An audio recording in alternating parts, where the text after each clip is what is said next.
The year is 1897. For some, it was an age of wonder and progress. For others, it was a time of terror and bloodshed. For across Europe, there were rumors of a mysterious count who dipped his bread in blood. His name was Dracula. Now, Dracula wasn't born a vampire. That much we know. He was born Vlad the Impaler, son of the Prince of Wallachia, a region that today we know as Romania. But as a lad, Vlad had a taste for power and a talent for ruthlessness.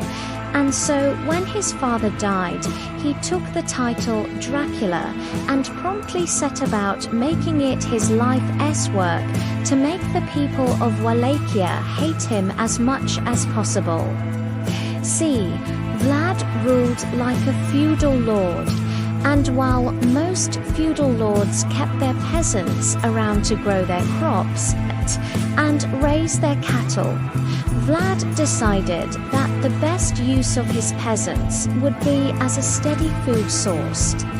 Now, don't get me wrong, eating your subjects does not automatically make you a vampire. It makes you a monster, sure, but not a vampire. That distinction goes to Vlad's personal chef, who prepared those delicious peasant meals by dipping his bread in the blood of children. Because of course he did. Eventually, Vlad got so sick of being hated that he packed up his things and moved to Transylvania, where apparently nobody knew who he was or what he'd done, and there he built a castle. Then he waited for centuries to pass until finally in 1897 he decided to pay a visit to jolly old England. What brought him there? Who can say? Perhaps he wanted to see if they had decent blood banks in London, or maybe he just fancied a nice stroll down Baker Street to say hello to his friend Sherlock Holmes. What is known is that when he arrived in England, Dracula immediately began to spread terror among the locals. See, Dracula didn't have to sleep during the day or sparkle in the sunlight. No, this was a proper horror story. And so, whenever he wished, Dracula would leave his castle and stalk the fog-filled streets of London in search of fresh blood. The only problem was, he wasn't very good at hiding. I mean, let's face it, Dracula looked like an extra from The Crown. And Londoners weren't exactly thrilled by the sight of a tall, pale man with slicked-back, black hair sauntering through the city with two female vampires at his side. Soon enough, rumors began to spread of a mysterious countess and her two daughters who dipped their bread in blood, stolen, of course, from the necks of young, unsuspecting victims. It wasn't long before Scotland Yard got involved, which was great news for Dracula, because all that attention meant his work was being done for him.